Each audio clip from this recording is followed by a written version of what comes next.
Popcorn. Hey. One for you. One for me. Oh, two. And we got some candy too. Milk Duds, some Junior Mints, some Red Vines, some Whoppers, some hot tamales. Tamales. Only $150. It's a bargain. Oh, put that down there.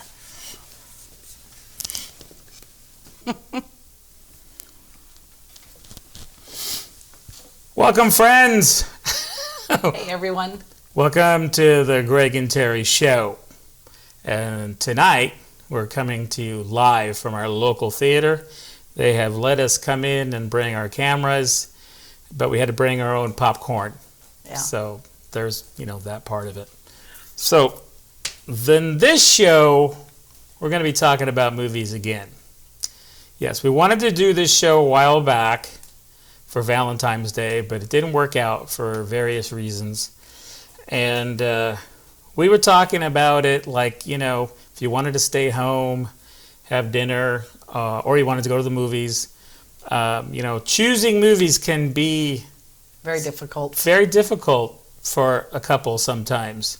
Because, like some people want to watch really exciting sci-fi and action movies, and some people want to watch comedies and romance and dramas.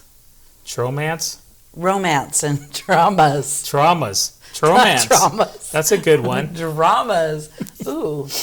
Ramas. Anyways, it could be a Rama. So, my point in this conversation we had was that, there's a lot of romantic movies out there that you may not think that are really love stories in disguise, like in science fiction and action movies. But because they have a lot of explosions, some people fail to see that they're really love stories. Yeah, I don't buy that. It's true. And I'm going to call you on that, so I need you to prove it. I'm going to prove it. Okay.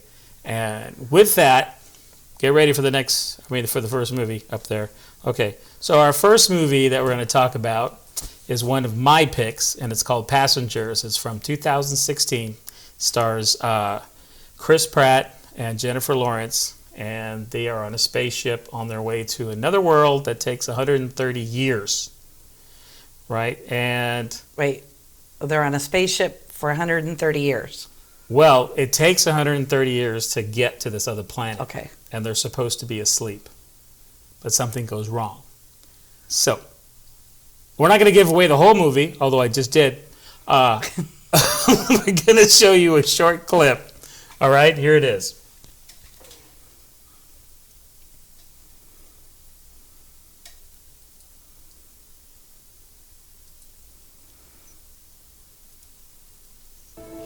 This is the perfect birthday drink, thank you. I remember this day a year ago. Jim was so looking forward to meeting you. What? How could he be looking forward to it? Oh, he spent months deciding whether to wake you up. He couldn't stop talking about you.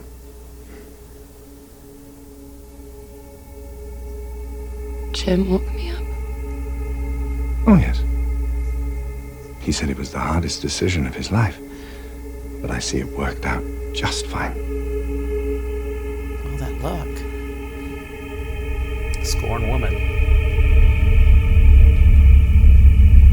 What did I do wrong? To put the ring away. What? Did you wake me up?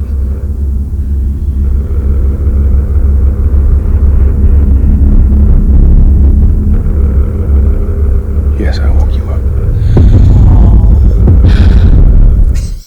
That look. Okay, it's a powerful scene when that happens. And so let me give away more of the movie. Okay. So basically they're supposed to be asleep and something goes wrong and he's woken up and he's on this luxury liner with an economy class, so he can't really do all the things, and they're supposed to wake the passengers up a few months before they get to the new world, but he is woken up after I think only 30 years. So he's got like 90 to go and he goes insane. So he decides to wake her up, but she thinks it's a malfunction until that point in the movie. So that's where the tragedy appears, you know, and the jeopardy of the whole story. But the special effects and the creative effects really cool. But still, the movie, although it has a space background to the whole thing and highly technological, some of it's a little like, can't do that, but that's for another show. But in the meantime, there's this love story about them falling in love. They're the only people on the ship, so it's a little bit of a, you know, Robin Crusoe type of thing, but in reverse. Yeah, but he woke her up. Yeah, well, that's the whole jeopardy of the thing, because he woke her up and can't go back to sleep, and they have to basically, live on there for the rest of their lives. Well, thank God he's not some ogre, because that wouldn't have worked out. Oh. Yeah, you could do worse. I'm sure he looked at the whole passenger list. So anyways, it's a really good one. And like I said, if you don't know what you want to see and you're like, oh, I don't want to see another romance, whatever, it could happen. Believe me. This is a good pick. But now my turn. Get it ready, guys. All right, so my choice, 50 Shades trilogy. We can watch all three of them. 50 Shades of Grey, the 50 Shades Luckily, Darker. we don't have that much time. And 50 Shades Free. Today, we're just going to show you a clip of 50 Shades of Grey, but Dakota Johnson and Jamie Dornan. Oh my God, Jamie Dornan as Christian Grey. This one came from books that were written by a woman for women. And, it's gotten a lot of excitement out there, a whole new genre for women. More women empowerment. They find each other. But we'll talk a little more. Let's watch the video. A guy that's, 22, to fly a helicopter, has $10 billion in the bank. Hey. Reality. That's about as realistic as Passengers. That's what girls want. All right, let's take a look at our clip. Do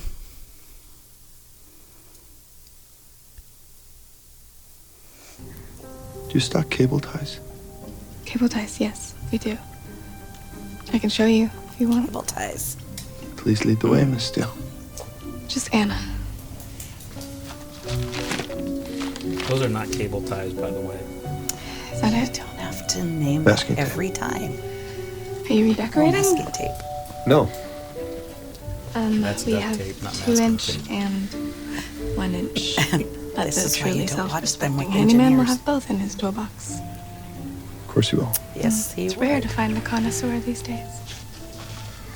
Do you want anything else? Yes. Of course he Rope. does. Rope. Wonder what he's gonna do with rope. That's impressive. Good Girl It's Scout. perfect. No, organized group activities aren't really my thing. So what is your thing? I don't know, books. Sexy. Books. Okay. Rope, tape, cable ties. You're the complete serial killer. Not today. Anything else? What would you recommend? For a do-it-yourselfer? Maybe coveralls so you protect your clothes? Could just take all my clothes off. Yes, you could. Okay. All right. All right. Okay. Take off your clothes while you're fixing the sink. He doesn't do any of that stuff. Of course not. He's got people for that. He's got people for everything. So this movie was a bit controversial, a little bit. I don't know if it was real or just for ad hype, but some people were upset by the whole S&M part of the thing. Yeah. Well, hey, that's a choice people make, and he introduced her to this lifestyle. She chose what she enjoyed and what she didn't enjoy, and they kind of fixed each other. But I ain't saying I like the movie, but if you watch the movie, the part where him being the sadomasochist, that is kind of like the problem of the story, right? And they're having to work through it. It's Right. like, at first she's excited about the whole thing, but then, it's a real issue because he has real issues from Right. the past, even though he's a billionaire and I could fix all my issues with $1 billion. But that's just me. But anyways, like some people look at it like, oh, you don't like that movie because, he's, I'm not going to say the word, but treating her badly. He never treated her badly. No, I'm just saying people have said that. Well, yeah. And if you watch the movie or movies, he's having to work through that issue he has. Right. I'm not going to give it away, but they stay together. They do, and she fixes him. Takes a woman to fix him. All right, so I'm going to come back at you Okay, with, give me your best shot. okay, I'm going to come back you from an oldie. Okay. And I'm sorry, a lot of our movies are old, but they take a while to curate into greatness. But this one, that's right. I'm sure people will be watching 50 Shades of Grey in 100 years. I'm positive that one's going to survive. I won't be watching it. Oh, I will. But anyways, let me take you back to the future.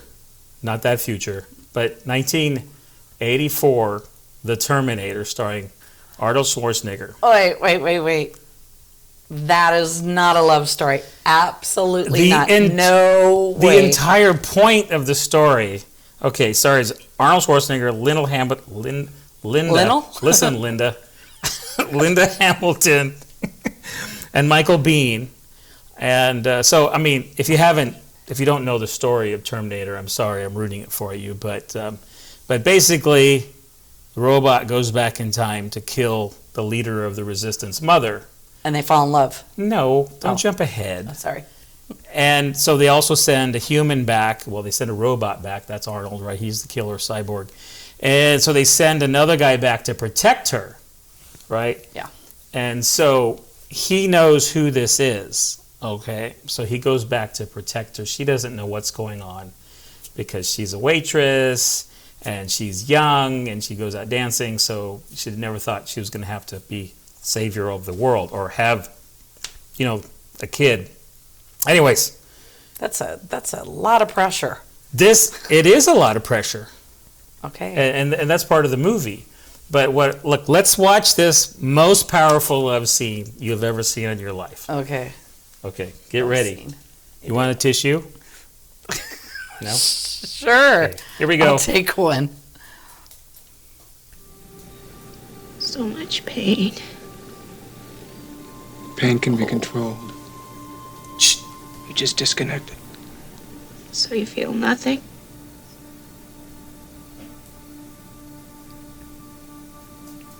John Connor gave me a picture of you once. I didn't know why John at the Connor. time. It's very old. Torn. Faded. You were young like you are now. You seemed just a little sad. I used to always wonder what you were thinking at that moment. I memorized every line, every curve. I came across time for you, Sarah. I love you. Are you crying? I always have.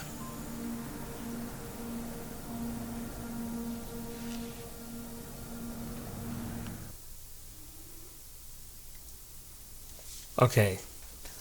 Oh. That is powerful. See, he was in love with her from many years in the future, and all he had was a picture. But you see, John Connor knew that he was the father, but he didn't know he was the father. How could you be in love with somebody just by a picture? Well, after AI took over and killed everybody, they had no TV and no internet, no nothing, and they didn't even have programmable toasters. So all he had was that picture. Oh. That was his outlet. I'm not going to go any further than that. Anyways, but that is the point. I mean, the whole story only works because he's in love with her, and that's why he sacrifices himself to go back, because he knows, well, he doesn't know he's going to be the father of John Connor, and then he becomes the father right after that, but we can't show that part. Well, we could, but all right, no, just kidding. Show that part. Anyways, it's a great movie. The sequel was even better. Well, no, I'm not going to say it was better. But Terminator 2 is one of the best sequels ever made, behind Aliens. Is that another love story? Not so much. Not so much. So then we shouldn't talk about that one. No, we're not. I Okay. got, sidetracked. I know, you get a little excited I got a about little those. sidetracked. So, okay, so that wasn't John Connor. That was John Connor's dad that jumped to the future, right? No, The no. past. He Went was, back in the past. He went back to the past My to apologies. protect. It's Yes. so complicated. It's a man's movie. Very complicated. But I got one for you. I got another one for you. So, what if you could be your 13-year-old self and go into your own body when you're 30? I don't really need to. That would be really Because when exciting. I was 10, I was already 30. And you could kind of see what your future is going to be like. I'm going to bypass that.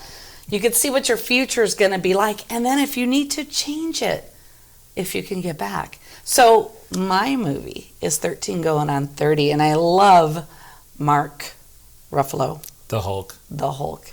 Yes. And Jennifer Garner. And they're a great couple together. They start out as kids and kind of go their own direction. And you see where it takes them. And oh, it's such a sweet story.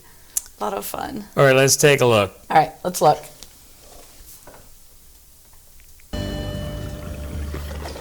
Thank you.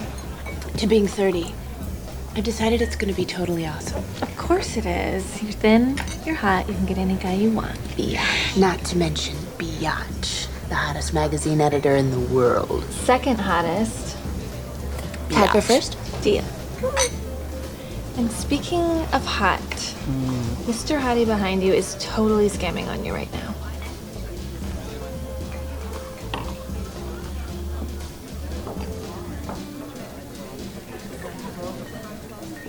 Okay, first of all, ew. He is not. He's totally cute. Should I go talk to him? You're not married.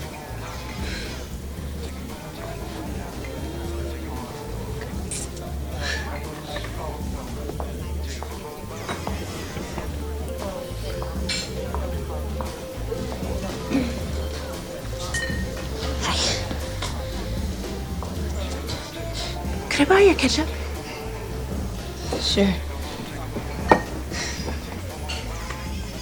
I actually came over here because I think you're really cute. So do you want to go out sometime? Yeah. We're gonna Can you take drive? off now. Time to go. What, do you want to go to jail? I'm a bad guy. The man? Gross.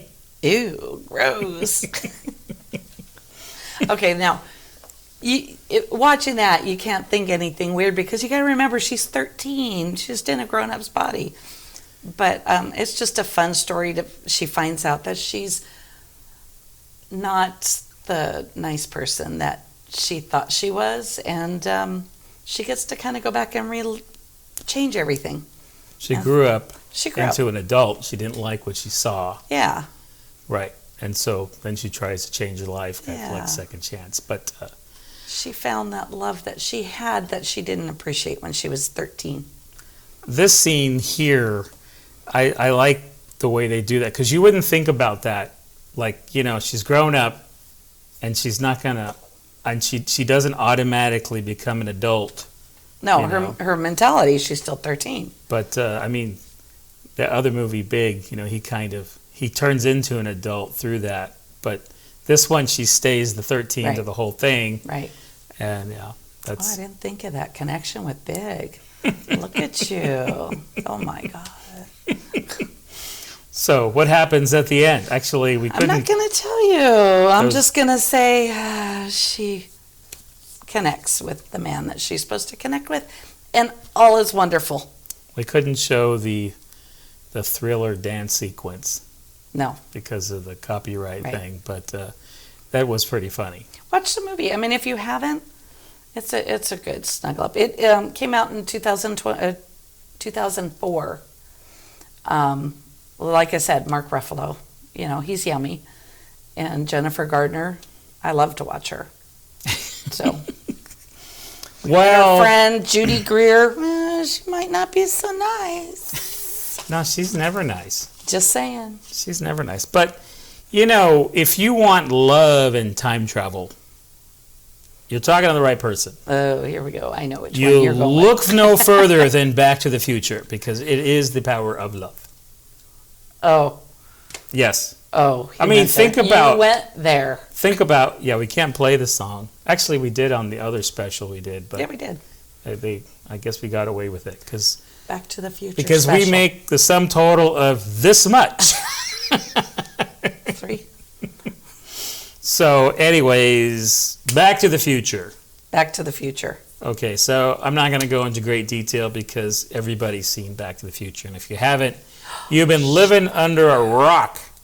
So, anyways, the whole basis of that movie is, you know, he goes back in time and screws things up, and his father doesn't meet his mother, falls in love with him.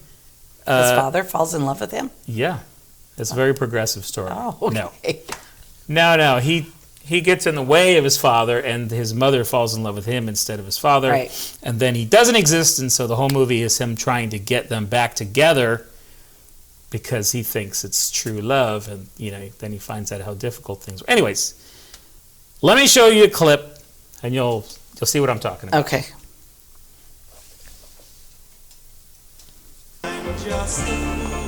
Scram, McFly. I'm cutting in. Fly, grow a pair.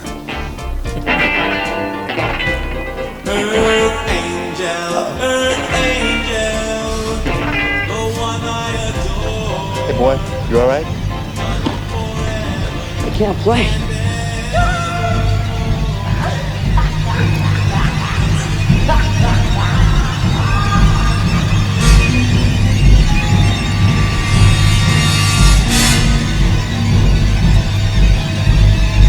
Jake Fox. You gotta love him.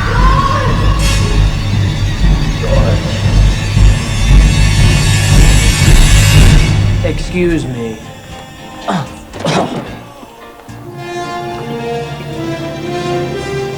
Kiss the girl.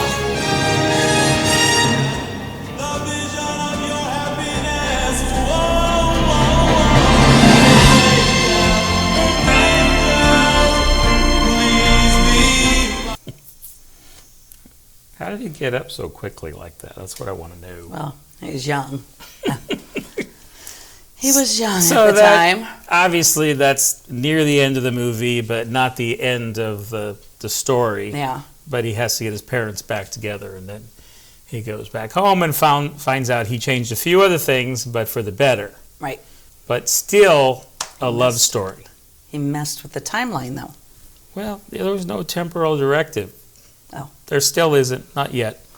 But anyways, and then there was Back to the Future 2, and then there was Back to the Future 3, which also revolved around kind of a similar story, but this time it was with Doc Brown.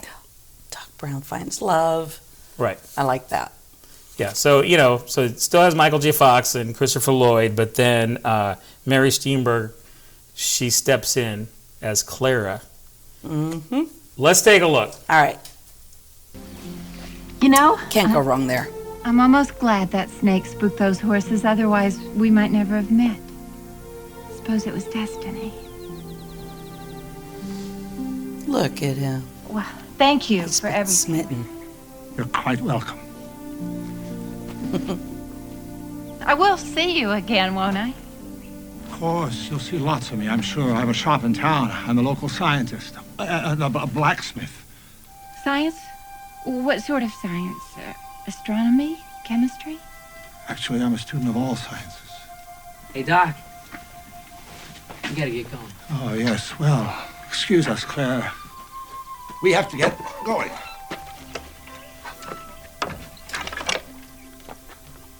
Toodaloo. Toodaloo.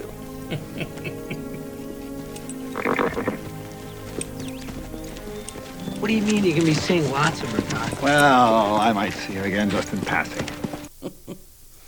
He's got other things on his mind. Love that.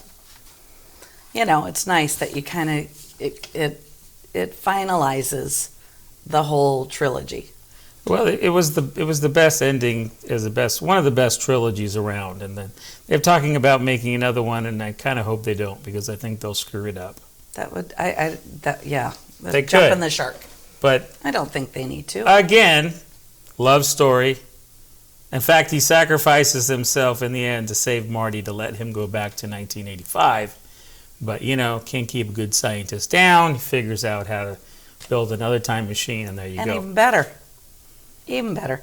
So, you want a timeless fantasy? I'm afraid to ask.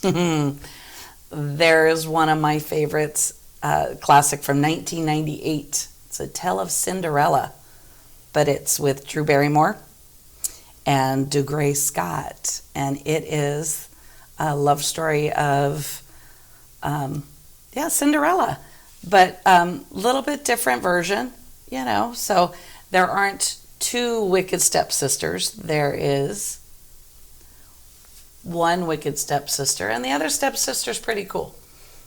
So let's show a clip of that. By the way, just so you know, Drew Barrymore has to do an English accent. It's not the greatest, but it's hard to do if you've never done one before. All right, let's do it. Take a look. Breathe. Just breathe. It is my great privilege to announce the engagement of our son, Prince Henry, to... That's Prince Henry, in case you don't know.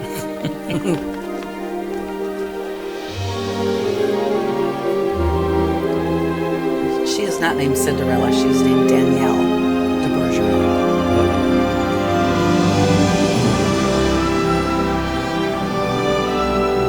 It's Rose.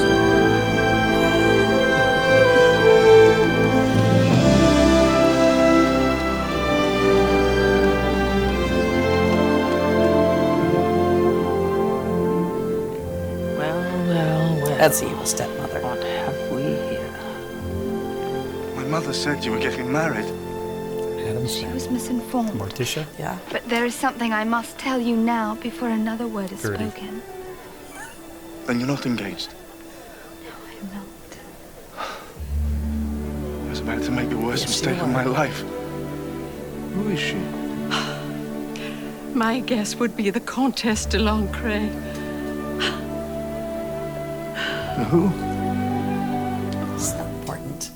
So, Danielle de Bergerac has to imitate being a countess, which is her mother, because she's trying to get one of her. Well, it's not her servant, but they work in her home. So she's trying to save one because her evil stepmother has sold him, and he was being sent to the Americas. So she kind of, goes wit to wit with Prince, and he falls for her. And and Da Vinci is in it.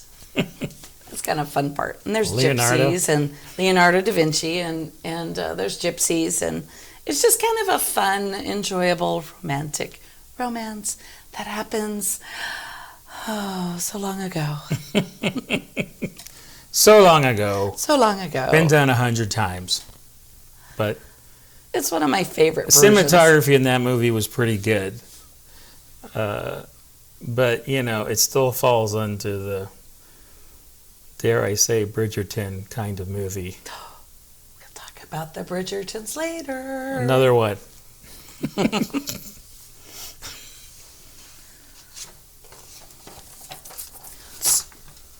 One of the most romantic movies of all times, though.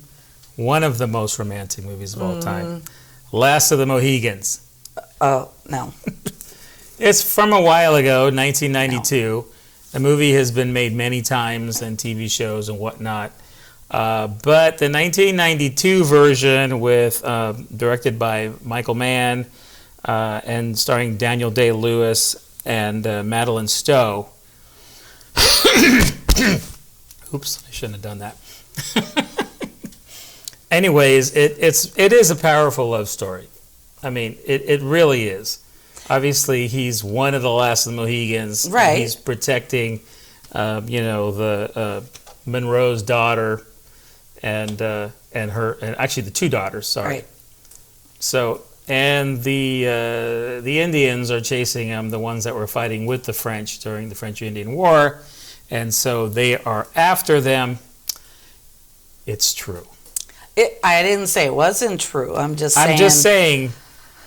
If you're wanting a romance and snuggly, this isn't the movie. It is, and I'm going to prove it to you. Okay, prove it to me. I'm going to prove it to you. Prove it to me. You've done everything you could do. Save yourself. If the worst happens, You stay alive. If they don't kill you, they'll take you north up to Huron land. You submit, you hear? You're strong. You survive. You stay alive no matter what occurs. I will find you. No matter how long it takes, no matter how far.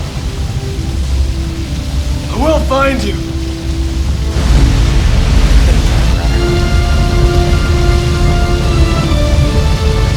Backside of water.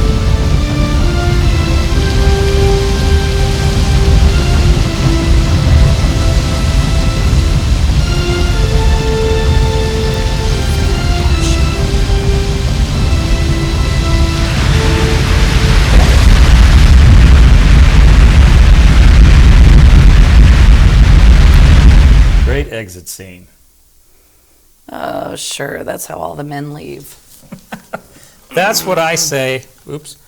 That's what I say every time I'm in the supermarket with her. I will find you, no matter what happens. Because. And I'm calling him. Where'd you go? Yeah. So, I can't find you. anyways, if you haven't seen it, I'm all stuck here. Hold on a second. Something happened. Okay.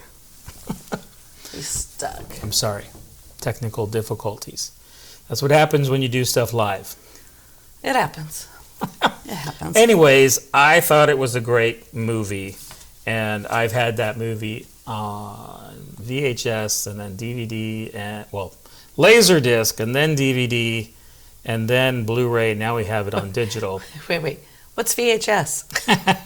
What's VHS? And Laserdisc. Come on, DVD? Laserdiscs are good pictures now for the wall.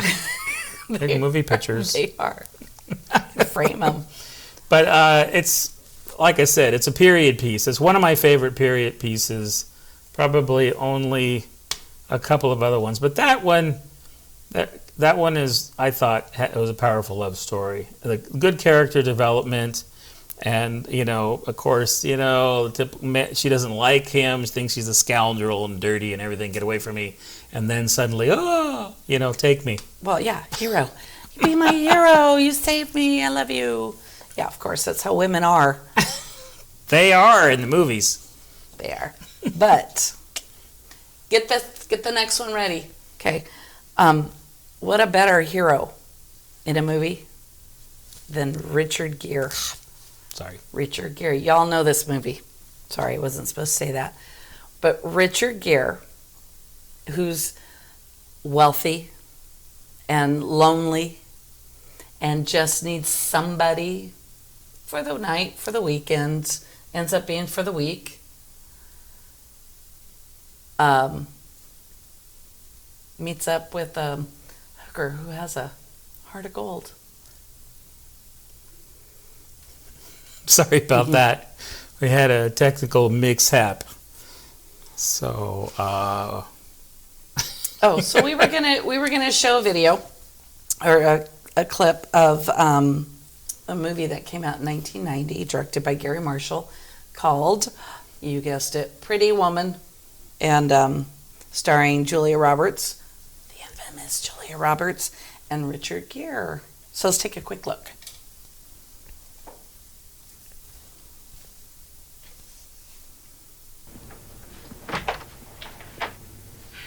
That dress is amazing.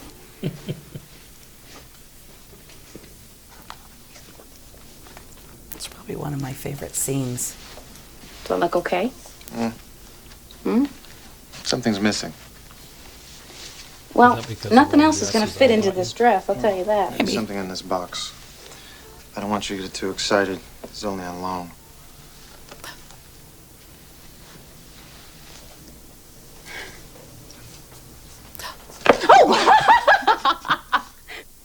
They really let you borrow this from the jewelry store? I'm a very good customer. If you were going to buy this, how much would it cost? $250,000. $250,000.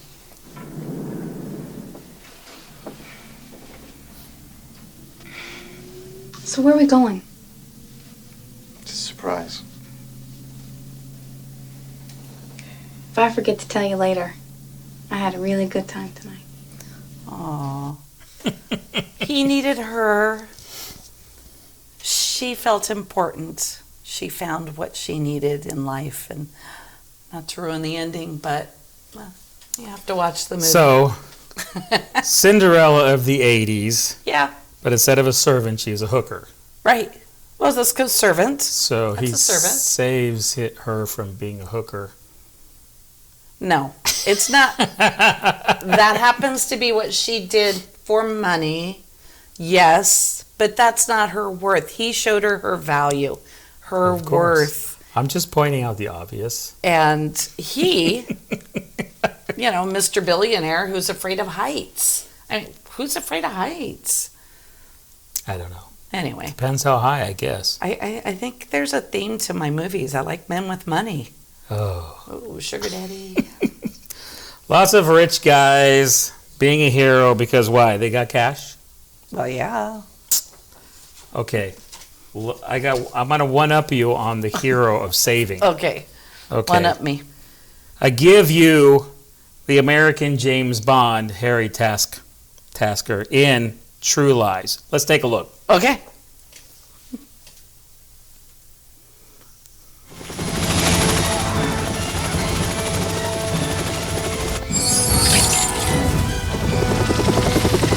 It's another adventure.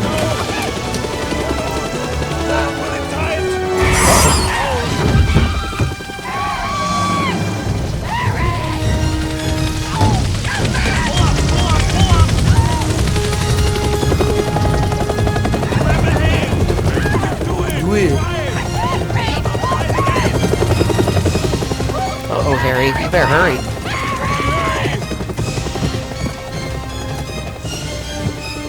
Shit. Come on, baby.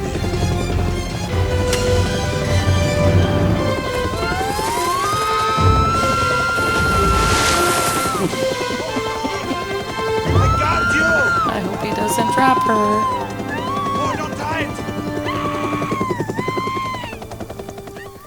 Okay, now your Christian is not gonna pull little Anastasia up to a helicopter. Oh, but he flies him. He flies him, but he's not gonna rescue. That's what you want. You want a man that's gonna be able to rescue you while hanging off the glide or the ski on a helicopter. That's that's what you want. Yeah, you want that. But the hero. movie, the movie was an American kind of James Bond, and it was one of my favorite movies, especially with Arnold Schwarzenegger. And a lot of newer movies, they have to bring the family element because they want to make the hero seem like he's a regular guy or regular girl. Regular Joe. Yeah, and like they have a family and all. Unlike the traditional James Bond, where it's love him and leave him and pow pow pow, and he's on his Use way. him as bodyguard or body shield. Yes. Yeah. But in this movie, he has a family, but the family doesn't know that he is a secret agent, and they think he's in computer sales or something like that. And so it shows like the real problem of that. And then, of course, there are problems in their marriage because he doesn't really tell her anything, until that, obviously, she finds out what he does, and then his cover is blown, but somehow their marriage is better. If I remember correctly in that, and correct me if I'm wrong, he was kind of a boring insurance salesman, and she was looking for some excitement in her life. Well, but that's he finds out she's cheating on him, or about to cheat on him, and so he brings he brings her into it like she's like an assignment. And she thinks she's the agent, and he's just caught up in it, trying to protect him. And then until she finds out that he's the secret agent, and then pow in the face. Well, that one's fun. Yes. I will admit that one's fun. Yes, and it took James Cameron forever to redo this and release it on 4K. It was riddled with many problems from DVD, and it's hard to explain, but there wasn't a good copy. They finally remastered it recently, a couple of months ago, and released it for digital and 4K, and it now looks awesome. And even though happy. It came out, what did I say? It came out 94. Came out in 94. But, and Tom Arnold, that's the only movie I like him in. Yeah, he is pretty funny in this. He's the perfect, tech sidekick, partner. And then, of course, you have Jamie Lee Curtis, who she was born to play that role, really. Because she does look kind of like a mom. But then, she gets in her underwear and she's like a stripper. Yeah. And she has an amazing body. And she's her acting is perfect in this movie. And Arnold needs a lot of good actors around him. He's not a bad actor. No, he's he's Arnold. He always Arnold. plays Arnold. So Right. he needs good actors around him. So go see it. Because it's a love story. We're walking fine lines here. But I'm going to tell you that there are many kinds of heroes. Not all of them are going to be secret agents. Because I've got one for you. 50 First Dates. Starring, I know it's funny, Adam Sandler and Drew Barrymore. And Adam Sandler's character, he has to make Drew Barrymore fall in love with him every day. She had an accident at one point, and it ruined her short-term memory. And so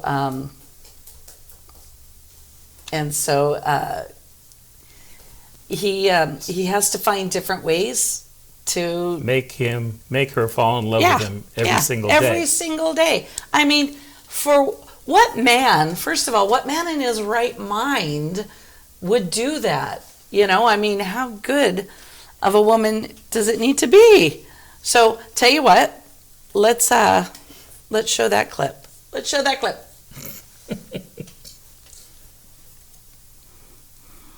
Reminder, he makes funny noises when I kiss his neck.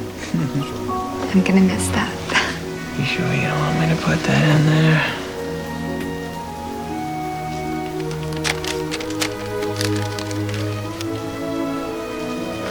We can skip that one. Oh, let me read it. We made love tonight. It didn't last long, but it was incredible. It's not all about how long you go. It's, there was a connection, I thought. Actually, let's just rip that.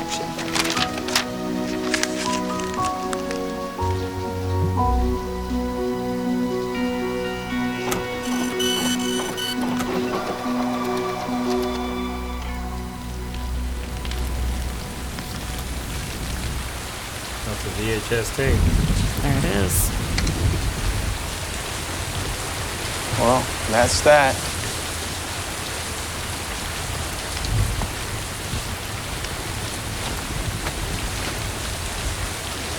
Henry, wait!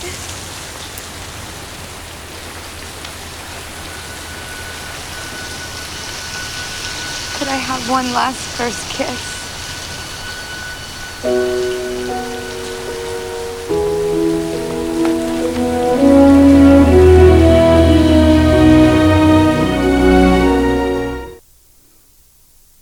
Can you imagine, though, to have every day to read about your life so that you know what happened the day before and the day before that, but then to have that first kiss every single day. It's amazing. What a story. Drew Barrymore, Gertie, again. But, Adam Sandler and Drew Barrymore, they have such a good on-camera connection. And they're fun. I mean, yeah, they're probably not going to win an Academy Award in these movies, but they're fun to watch. And they're feel-good movies. Feel good. They're feel-good. That would be horrible. They're definitely feel-good. Especially when they have kids and she wakes up pregnant. Well, it might have happened. Wake up 8 months pregnant. Well, it may have happened. I'm just saying. It's a funny movie, but it's probably one of Adam Sandler and Gertie's saddest in a way. It is, because she wants to give him up because she realizes what he's doing for her, and he loves her. She loves him. Okay, but for funny love stories, Forgetting Sarah Marshall is still one of my favorites. Yeah. It's tragic, and you want to beat the crap out of both of them. It came out in 2008. Jason Segel, Christian Bale, Miley Kunis, Russell Brand, Jonah Hill. Anyways, it was a good movie for many different reasons. Yeah. Those people always work together, and they do a lot of films together. I think Russell Brand just sort of captured that sort of MTV rock star of the 80s that was so full of himself, But Jason Segel, plays the one that he gets dumped basically. Yeah. By Christian Bale, because she's too big of a star, and she has to go with Russell Brand, who's a rock star, and they end up on vacation in Hawaii at the same place while they've been broken up for like 3 weeks. Right. So, and then he meets Miley Kunis. Yeah, I'm going to let you say it. Miley Kunis. And oh my God, she's beautiful. She's gorgeous. So it's fun to watch. So they, so they have this, and then she sort of, realizes that, she shouldn't have broke up with him, but now he's already with somebody else. And so they got that kind of drama going on. And then they have dinner together, and there's a little bit of back and forth. It's one of those movies that you can watch over and over again. Yeah, you always want what you can't Most have. of these movies we're talking about, you can watch over and over again. You know, because of the either the cinematography, the comedy. Even though sometimes you know what's going to happen, they're fun to watch. Yeah. But this scene kind of doesn't have much to do with the whole movie, but it is like my favorite scene. So let's take a look. Forgetting Sarah Marshall. Okay.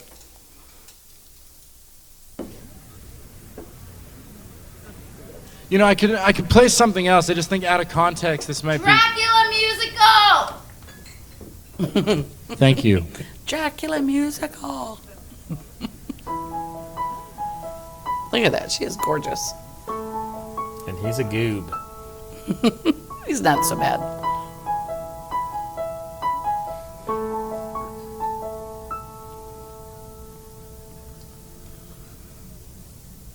It's getting kind of hard to believe things are going to get better.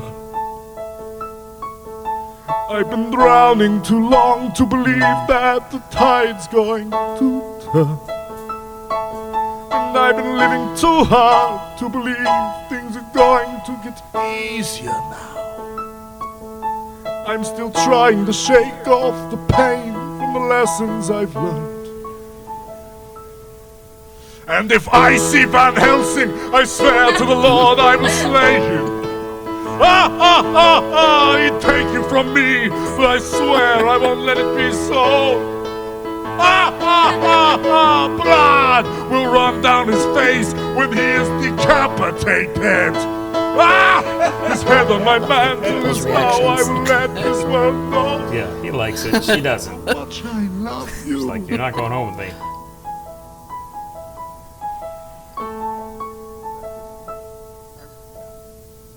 Die. And there it is. Die. Die.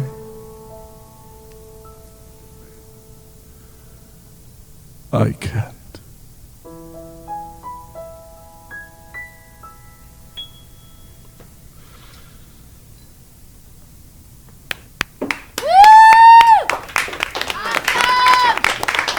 Thank you.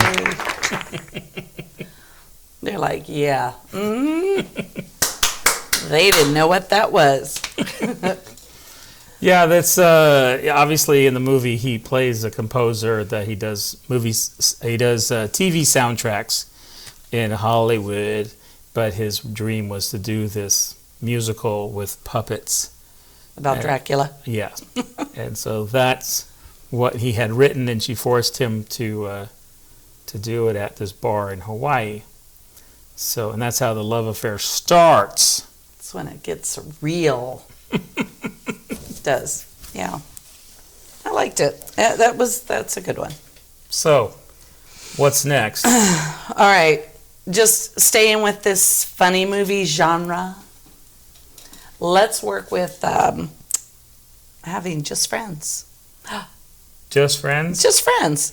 When you have that friend, but you kind of always had a crush on that friend.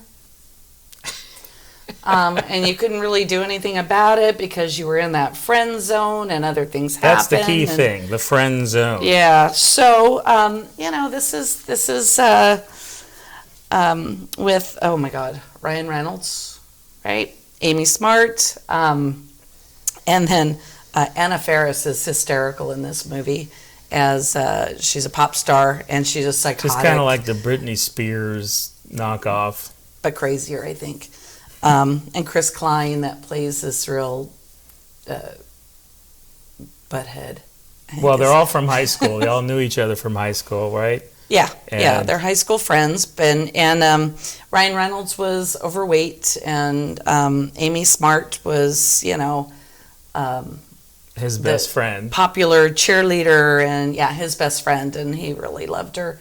But because, he was a very attractive. I love you like a brother. Yeah, ooh, that's not good. Yes, it scarred him for life, and he went off and changed his life, and then he comes back into town. And he is. And he sees his old best friend plus some washed up football players. Yeah. and he's in town by accident, right? And then he has the Anna Faris character. What's her name? Samantha James. That's who she plays. Which, like I said, it is like a demented version of Britney Spears. Right. But she is hilarious. But Ryan Reynolds is a weird kind of comedy. This is one of those that you could watch over and over and over. You know, you watch it, and you watch it again another day. Take a quick look. You know, let's take a look. Yeah. Jamie Powell. She's like a box of fine wine. You would know. High school football player. You know, Fat high and school, you bald. never get a girl like that. Now you get whoever you want. I bet you could definitely hit Jamie Powell. Definitely. Okay. Excuse me. Oh, yeah. Go. Woo! Hey, Hey. look, there's a chance that my flight might be delayed an extra day. What are you doing tomorrow? Nothing. Do you want to meet for lunch? You mean like a day day? Yeah. Great. Chris. I'll pick you up at noon. Those day dates. Awesome, I'm really busy! I'm busy. Stupid dick. That sounds awesome. I'll see you then. Bye. Oh, you gotta love it. Oh my God, Anna Faris is hysterical in this movie. There's I love the scenes with his brother that's pretty funny, where they're constantly fighting. I forget the kid's name, but he's done quite a few movies himself when he grew up. Yeah. But it's also one of my favorite movies. I discovered it late at night. Well, I think it was HBO when I saw that movie the first time, and it's hilarious. And then it's even more hilarious to see Ryan Reynolds in a fat suit. Yeah. Oh yeah. And then of course you want to watch the ending, because during the credits he starts He's singing. back in it. He's singing into the mirror. It's a good one. Well, if you're talking friend zones, I have a newer movie.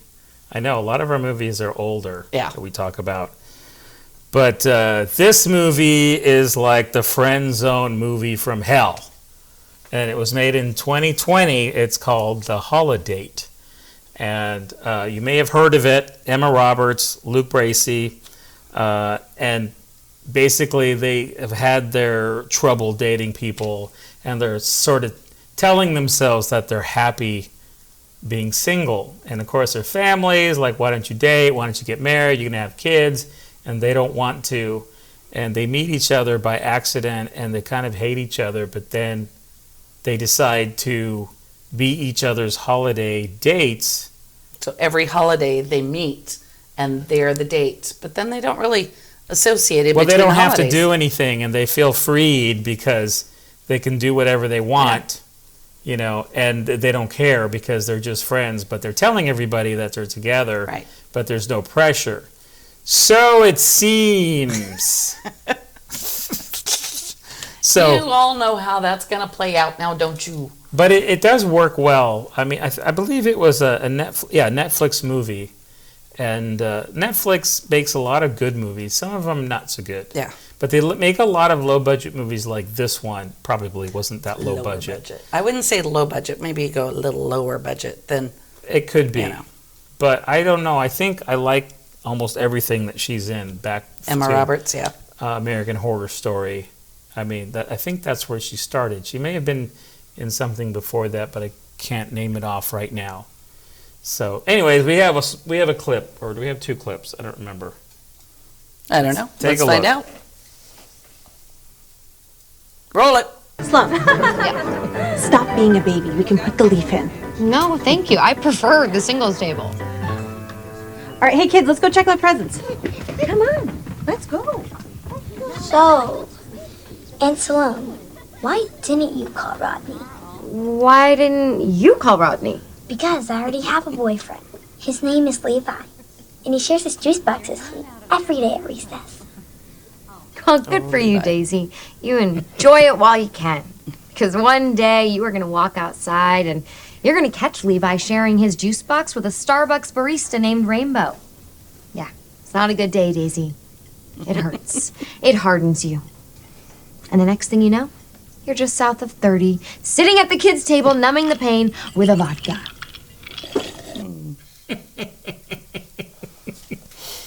That kind of sums up part of the first part of the movie, right? Yeah, yeah. Where, you know, she doesn't really care, and of course her sister and her mother are all trying to get her to date, and she doesn't really want to. And then her brother pops off an engagement, like after dating this woman for 3 months. Right. And that's her younger brother. So now she's like, more pressure. Or pressure to get Yeah. married. But there's so many funny things in this movie. And I don't know, I'm not going to say that I could relate, but I can relate to some of the relationship stuff in there. It's been a while. Yeah. It's been a while, but they do a Dirty Dancing scene where they're at this New Year's party, right? Uh-huh. And then she finds her aunt's there, and the aunt is off with some other younger guy, and she's like embarrassed to see her. Yeah. Oh my God. Kristen Chenoweth, that tiny, blonde, big, well-endowed, beautiful woman, but that little mousy voice, but she's the biggest floozy in the movie. And so I love that part about her. Well, she's at this New Year's party, and then she sees somebody, I think it's a girl being proposed to, and she spills her drink on herself. So she's wearing a white dress, spills a drink on her. So she's in the bathroom with her, and she's like, well, I don't really care because I'm not with a real date. I'm with my holiday. So she trades dresses with her, and she wears the one with the stained wine on it. Big old red wine. Yeah, on a white dress, and she doesn't care. She's like, I don't, whatever. And then, he's talking about Dirty Dancing, and so, well, I can do it. And then they do, where she runs and she jumps, and he picks her up, and they're playing the song, which we can't play on this one because we didn't get the permission. But as she's up there, right, her dress malfunctions, and her boobs pop out, and then she falls down.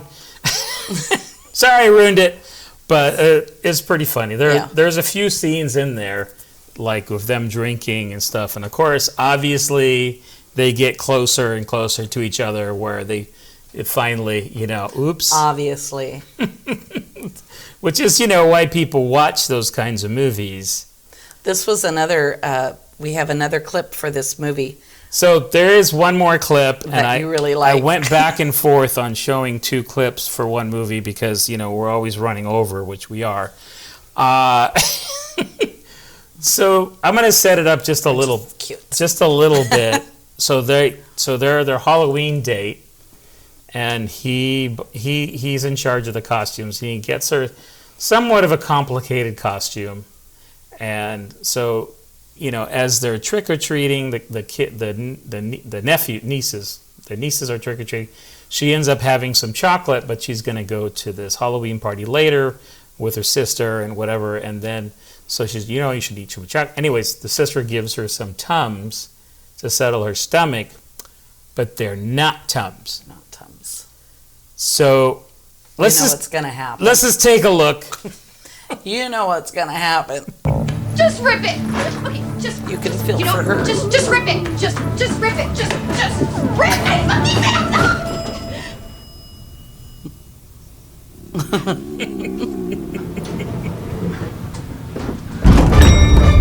Jeez, you locked up like Houdini in this This is all thing. your fault. Oh Jesus! Oh Jesus! Oh, and the accents. Yum. Don't let me be the girl who shits her pants. I'm almost there.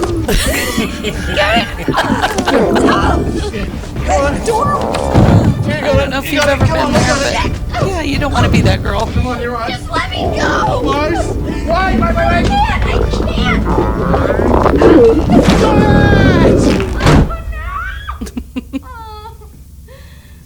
Did you make it? Go away. Go away.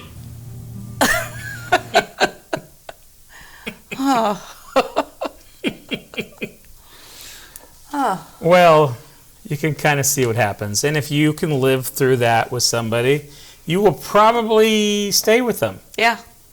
Or get married. Yeah. Or both. or both. Get married and stay together.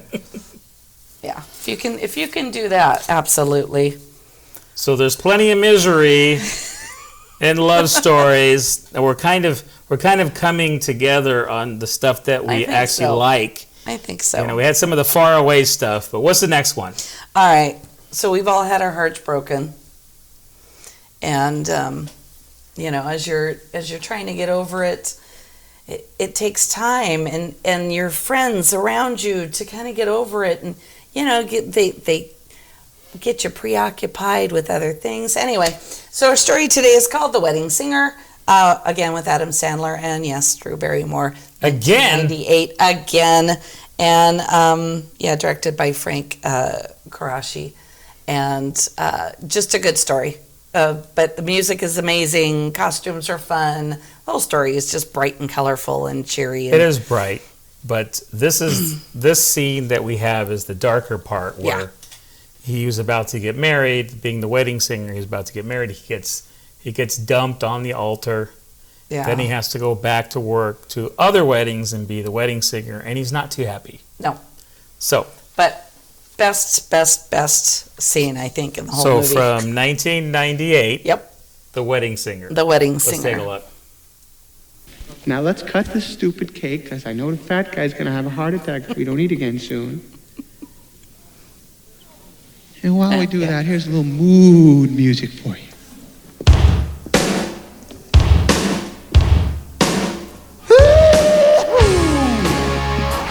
Cindy and Scott are newlyweds. Whoopity-doo!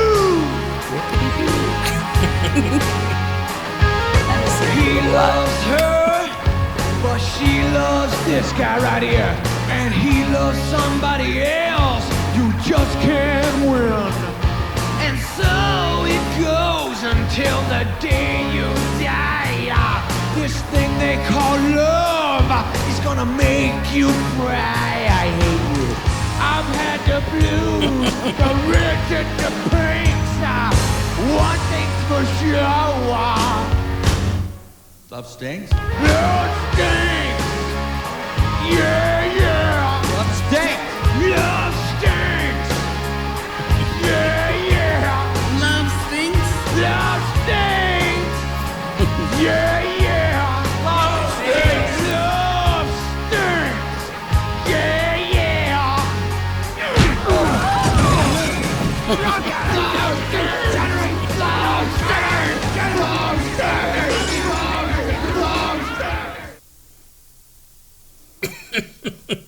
Yeah, so he's going through a really rough adjustment.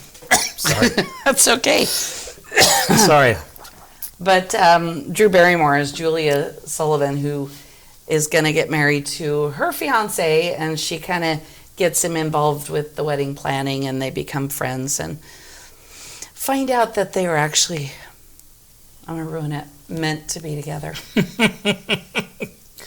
Yes, it is a classic. I mean, some people don't really like Adam Sandler, but he does play himself all the time, kind of like the same character, and his acting has improved over the years. He's been in some more dramatic stuff, Yeah. but it's still fun to see him in these kinds of movies, even though this was a long time ago. He's still making similar movies, but I think that's going to be classic. I mean, I like Click too, but as far as the love story goes, I guess this one would have to be my pick. Well, yeah, that and the music, you know, the music is fun, and the costumes. That's it's got a DeLorean in there, for goodness sake. Yeah, it does have one. But, you know, Robbie jumps a plane to Vegas to try to stop her from marrying Glenn, the jerk. Right. You know, but in this next movie, Eurotrip from 2004, my man Scotty, he chases a girl all the way to Europe. So it's even, I mean, that's a lot of love. And he doesn't even, I mean, he's never met her. He's never met her. He's only written to her emails. And, but that's a long way to go. Yeah. You know.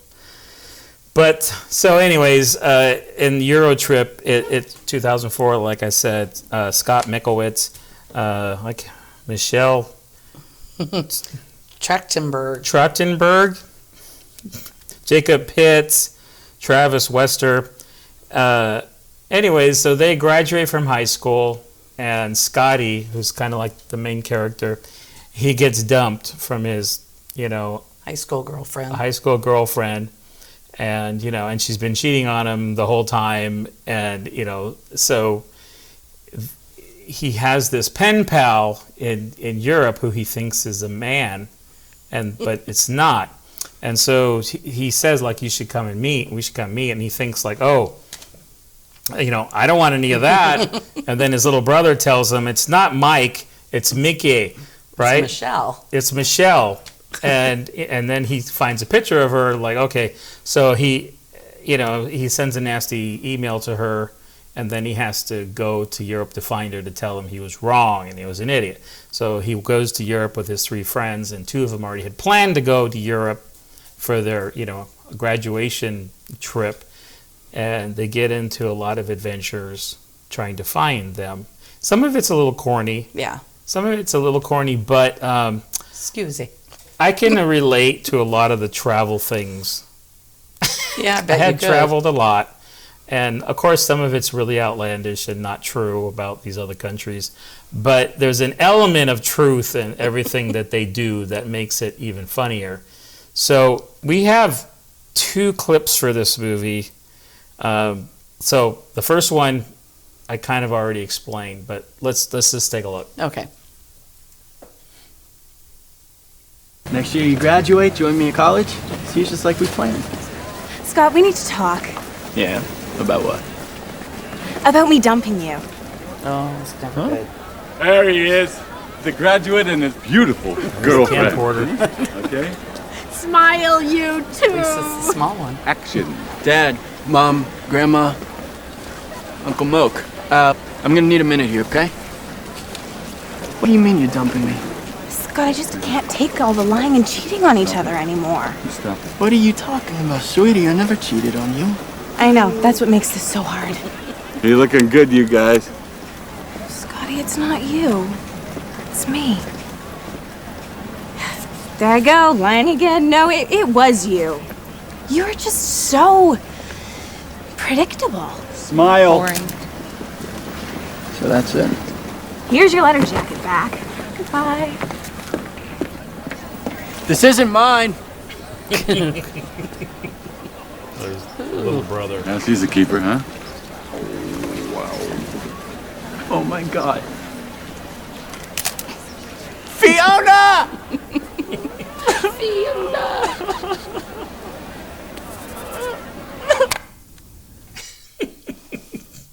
So that was kind of the setup, right? So Right. then he's dumped and he decides to do something different, and he does.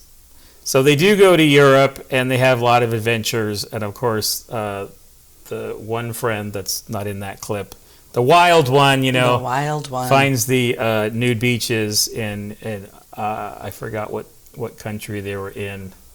Anyways, and so they go to this nude beach, and it's not what they expected.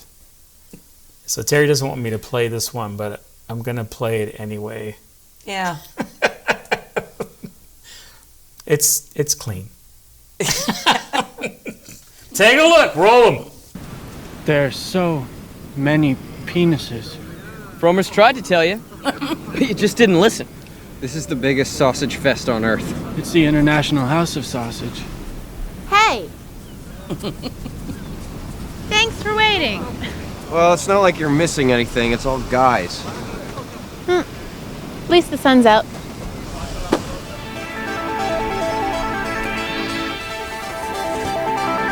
Dreams come true. Never looked at it until. Yeah. They were in the friend zone. Until he realized she was a girl.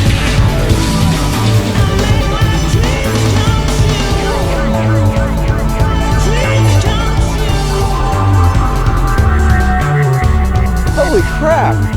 What? I thought this was a nude beach.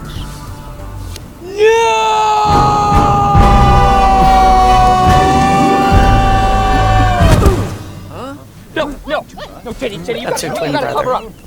cover up. Cover up.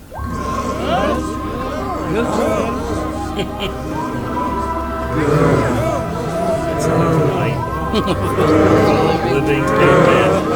Run! So many penises. And there you go. It's hilarious. I still like watching that movie, even though it's, gosh, from 20 years ago. Oh, it's been that long. Yikes. Well, sometimes love is complicated, and it finds you when you least expect it, especially if you're a girl pretending to be a boy living with another boy. How about She's the Man, 2006? She's the Man. She's the Man with Amanda Bynes. And, you know, Hottie Channing. I always say Tatum Channing. Channing Tatum. There you go. Got it. All right. Do you want to see this? Oh, yeah, I'm sorry. Yeah, let's show the clip because, you know, I love Amanda Bynes movies. So in the clip... In the clip, she's playing her brother. Yeah, basically. let me talk. Okay. All right, go ahead. In the clip, she's playing her brother, and, Sebastian, and Channing has met her as a girl, right, and likes her, and so she's giving like the brotherly advice on he should date him. Go for her because she really likes him, but you know. Anyways, let's take a look. Let's just watch it. He saw me and her kind of making out at the kissing booth. Wait, you kissed her? Yeah, man, I hope that's okay. It was for charity. Oh, no. I mean, dude, if you want to kiss her, you go right ahead and you kiss her. I mean, knock yourself out. I mean, you take her and then kiss her and then kiss the crap out of her. Okay.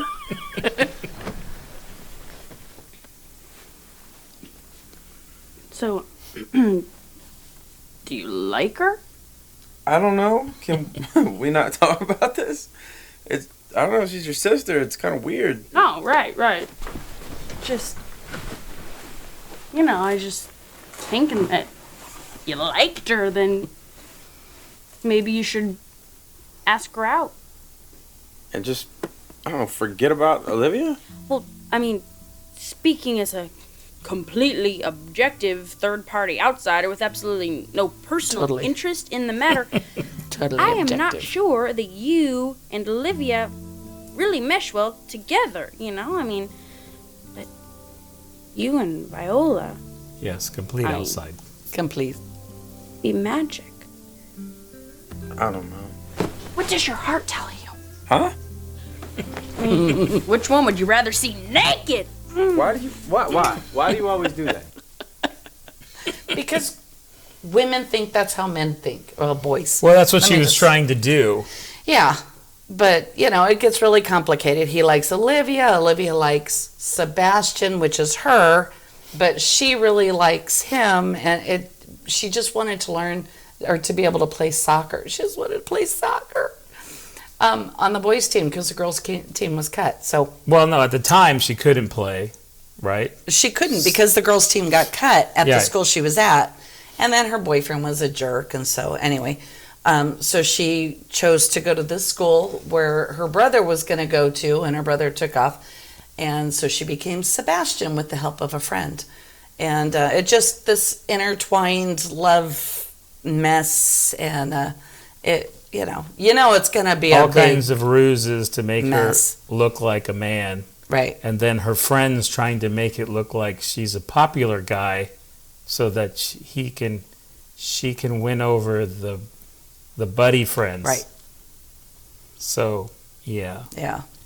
It's a little juvenile, but I do like Amanda Bynes.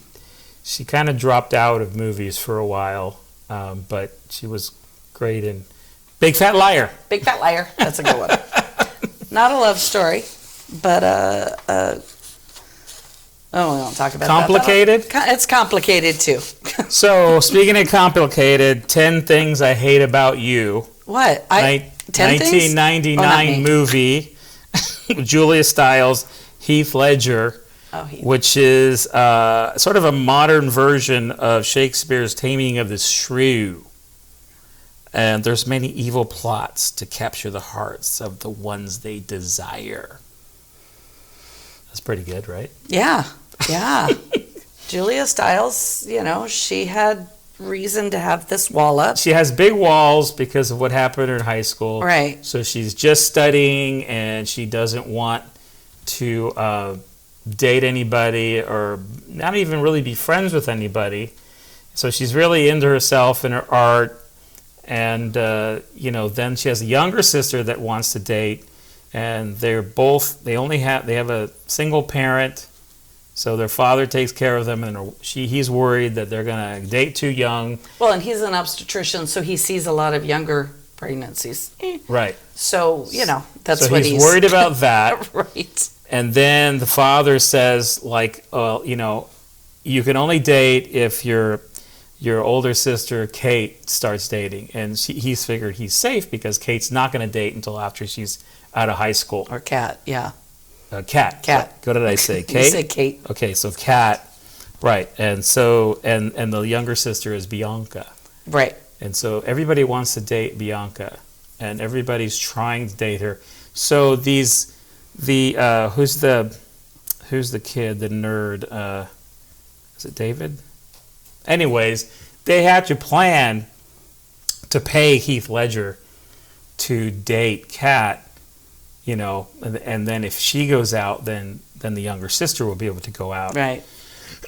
Anyways, many things go wrong in it. What? And then of course, Heath doesn't want to do it for the money anymore, and he really likes her, but she finds out about it, that he got paid, and then she's like, I don't believe you, and so the actual title of the movie sort of really pays off in one of the final scenes. It's very emotional. It is. And, I think a lot of teenage movies, they're stupid, okay? And they don't always... it's okay for them to be outlandish and corny and funny and stuff like that, but a lot of they don't treat teenagers with real dignity, and I think this movie kind of does. It is outlandish, okay, I'll give you that, but those what they're talking about is real problems, and it doesn't make the kids look stupid, and sometimes dating and whatever, they're in high school, whatever, it thinks it's like a big deal to them. We laugh at them, but at the time, it is a huge deal, right? Yeah. So, anyways, we have one scene. It's not really one of the more dramatic scenes, but I do kind of identify with this scene. Right. Roll it. 10 Things I Hate About You. Hold you so much. At long last, love has arrived, and I thank God I'm alive. You're just too good to be true. Can't take my eyes off of you.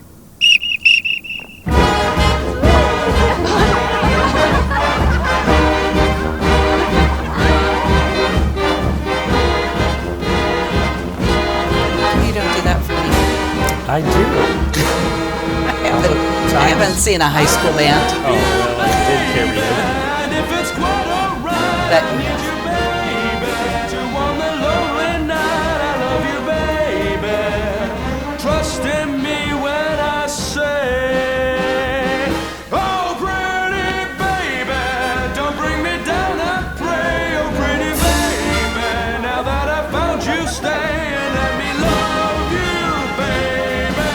Let me love you.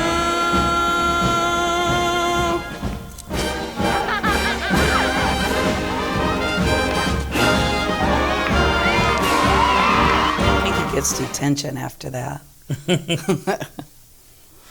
Which makes me wonder why would he get detention, but that's beside the Well, point. because you don't mess with the PA system in high school. Well, yeah. They can put you in jail for that. I guess. I guess. That was a nice one. Well, we're coming down to our two final movies. Yeah. And they're sort of connected. So go ahead. See if you can get this. Lay it on me. All right, here we go.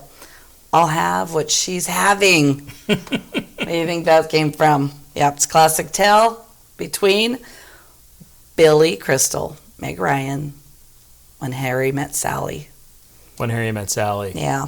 It's what happens when, two friends of the opposite sex try to keep it platonic and they meet over and over and over and sex gets involved. It gets complicated. And Well, they don't try to keep it platonic.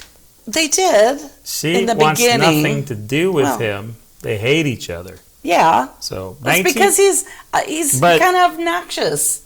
But so it's 1989, Rob Reiner Right. movie. That's a good enough reason to see it. I love Billy Crystal too. Yeah. Meg Ryan, I love Meg Ryan. I think together this is one of their best movies. Yeah, with their friends Bruno Kirby and Carrie Fisher. Both are in it. They get married, and I think that's the clip that we're going to have is they're married, they're moving in together, and Right. Well, they introduce them to the friends. Right. So they think that they will meet and they all stay friends, and then their friends end up dating each other, and they're left single, which is not the way it was supposed to work out. And they immediately get married, and so I got to set this up though. Okay, go ahead. Oh, wait a minute. No. Which one do we want? Okay, now I remember. Sorry. Lots of movies. So let me set it up. So anyways, Bruno Kirby, Carrie Fisher, they're getting married, and they were both best friends. Right. He was best friends with Billy. Carrie Fisher was best friends with Meg Ryan. And so now they're getting married, and so they're moving in, and earlier in the day, they were trying to buy a gift for them, and Billy Crystal Harry sees his ex-wife with her new husband, and so he's all depressed about it, and he's all belligerent about it. And I gotta say, this is one of my favorite scenes. It really is, because it spells a lot out about the movie, So anyways, let's take a look. Let's watch. Have good taste. It's funny. We started out like this, Ellen and I. We had blank walls, we hung things, we picked out tiles together. Then you know what happens? 6 years later, you find yourself singing Surrey with a fringe on top in front of Ira! Do we have to talk about this right now? Yes, I It's the think new that right husband. now actually is the perfect time to talk about this because I want our friends to benefit from the wisdom of my experience. Right now, everything is great. Everyone is happy, everyone is in love, and that's wonderful. But you gotta know that sooner or later, you're gonna be screaming at each other about who's gonna get this dish. This $8 dish will cost you $1,000 in phone calls to the legal firm of That's Mine, This Is Yours. Harry. Please. Jess, Marie, do me a favor for your own good. Put your name in your books right now before they get mixed up and you don't know whose is whose. Because someday, believe it or not, you'll go 15 rounds over who's gonna get this coffee table. This stupid wagon wheel Roy Rogers garage sale coffee table. I thought you liked it. Yeah, I was being nice!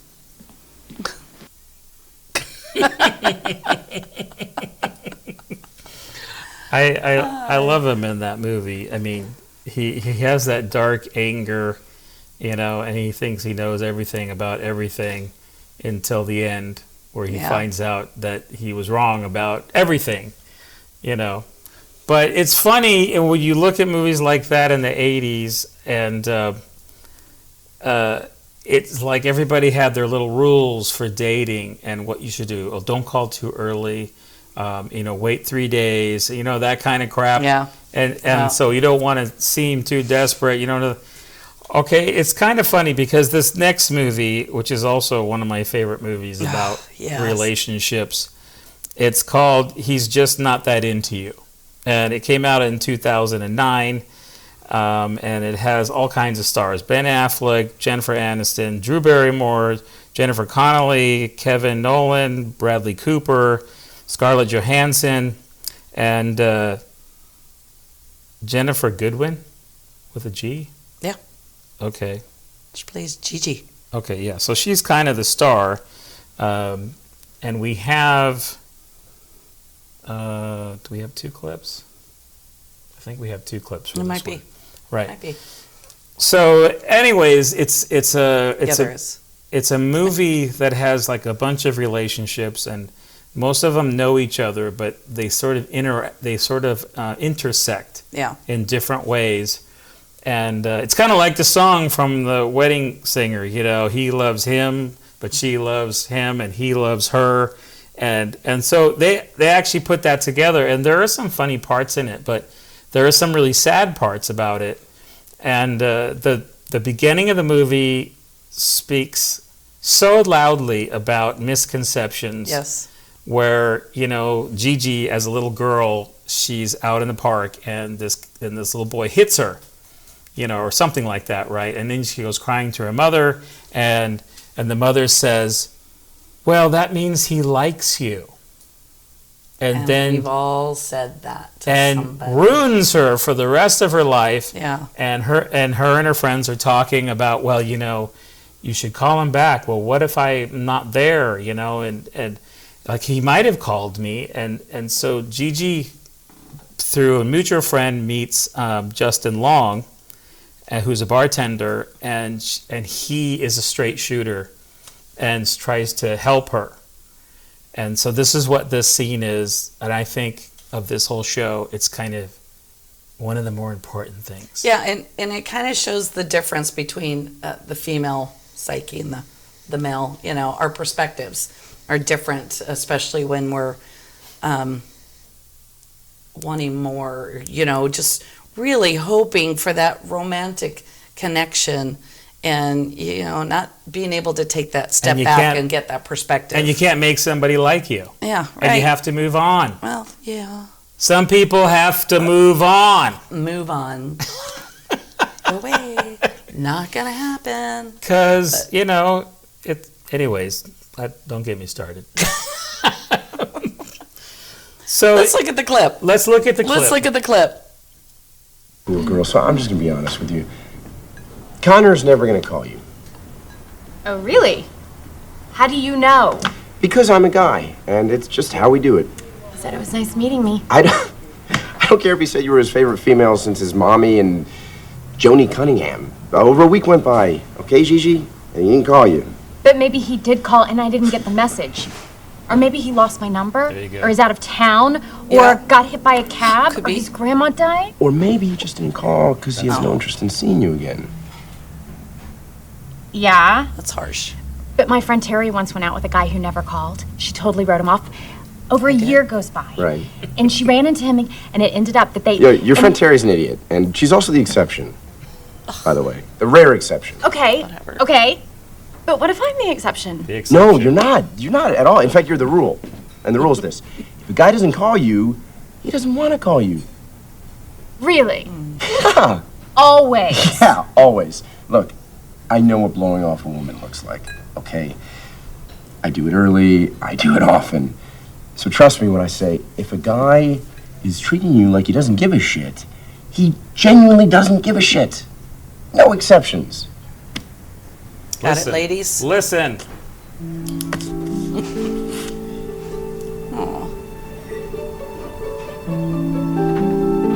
Thank you.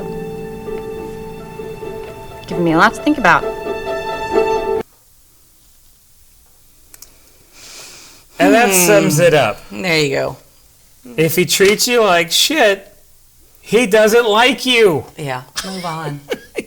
Move on. Stop waiting Stop for making him. excuses. Yeah.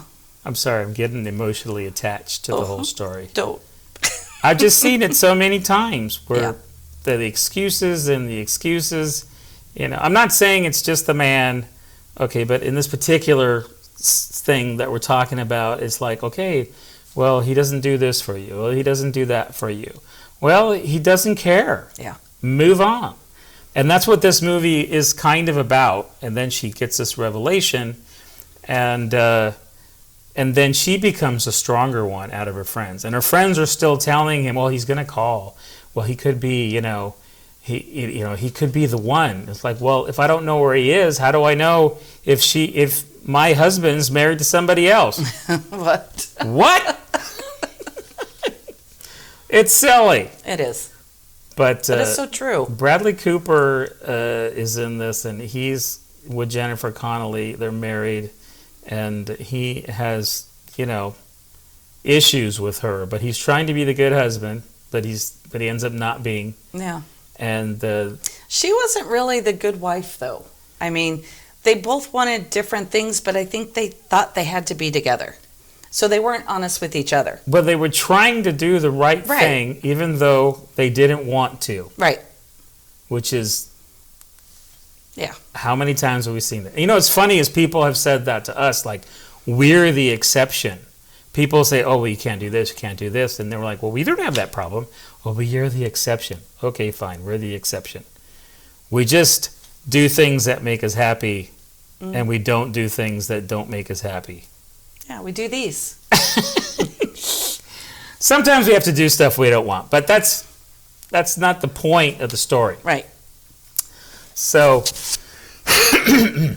I like this next clip. This next clip we'll set up for you is Drew Barrymore. She's talking about all the different ways that we're, we don't even communicate this way anymore. It's a little more dated, even though it's not that. Yeah. It's not that old, but 2009. Yeah, technology has improved. It's changed. Back in 2009, people had Blackberries, and they had bigger cell phones, and then there was like a text. It wasn't quite the same thing as messaging on your phone. And then there was MySpace, which I never used. I didn't either. I think we're too old for that one. That's right. So, but anyways, before we get to that, this is like our opinion. All of these are only our opinion, and they are suggestions of good movies. So you may disagree. You can tell us that in the comments. Yeah, we would be here for hours and upon hours. I know there's a lot of movies that I still enjoy that we haven't even touched on, but he wouldn't let me do anymore. So, well, there's quite a few that we couldn't because of the copyright stuff. And these are the ones that the movie companies, and they graciously let me do them as long as I don't make any money off of this. But we're having a lot of fun doing these videos and discussions, and this is us, and we're just having fun. But yeah, let us know in the comments. Like and subscribe. Push the button. Like and subscribe. There, we did it. So this last clip that we're going to do and sign out because we're running over as usual. That's okay. You like us. So this is still from He's Just Not That Into You. Right. And so Drew Barrymore and Scarlett Johansson are friends. And Drew Barrymore is a little bit more, what do you call it? A little bit more shy in the relationship part. A little more Gertie. A little bit more Gertie. She's always going to be Gertie to me. And Scarlett Johansson, she's a little bit more of a slut. Slutty. But in a good way. Yeah. But then she really gets hurt very badly in this movie. She's got one guy that wants to buy her a house, and then another guy that's married, who she wants to go with. But it's Bradley Cooper. Yeah. I'd probably do that too. But so, anyways, they're in a drugstore and they're talking about their relationship. All right, let's see it. So this is our final scene. Final scene. Text. I'm not charming via text. Well, maybe you should just stop texting. But it's not just texting, it's email, it's voicemail, it's snail mail. That's regular mail. Whatever, none of it's working. I had this guy leave me a voicemail at work, so I called him at home. And then he emailed me to my BlackBerry, and so I texted to his cell, and then he emailed me to my home account, and the whole thing just got out of control. And I miss the days where you had one phone number and one answering machine. And that one answering machine housed one cassette tape. And that one cassette tape either had a message from the guy or it didn't. And now you just have to go around checking all these different portals just to get rejected by 7 different technologies. It's exhausting. What about that MySpace guy? Jude. That it I is. like him. Good.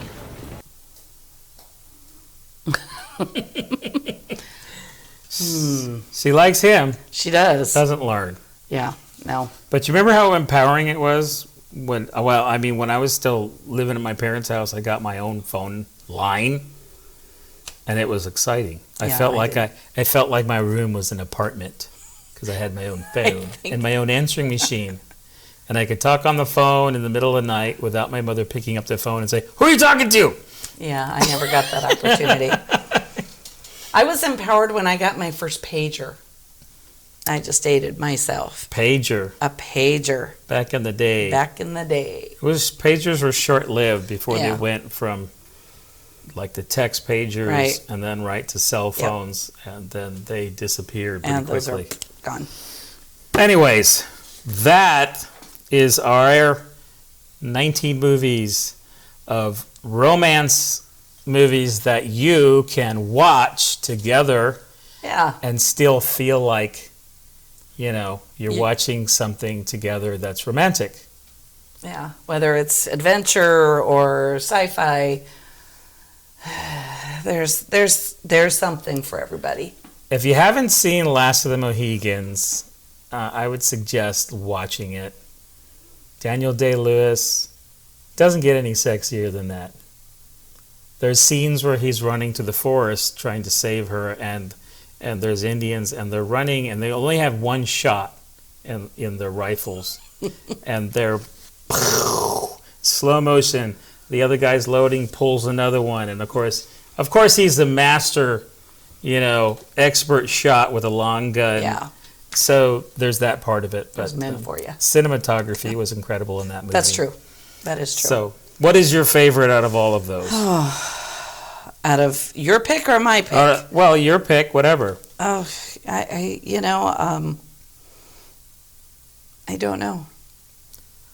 Probably 50 Shades. No, that's not my favorite. It's their go-to, their comfort movies for me. Yeah, well. That's a good one. But I think The Wedding Singer. No. 50 First Dates. 50 First Dates. 50 First Dates. Yeah. I don't know.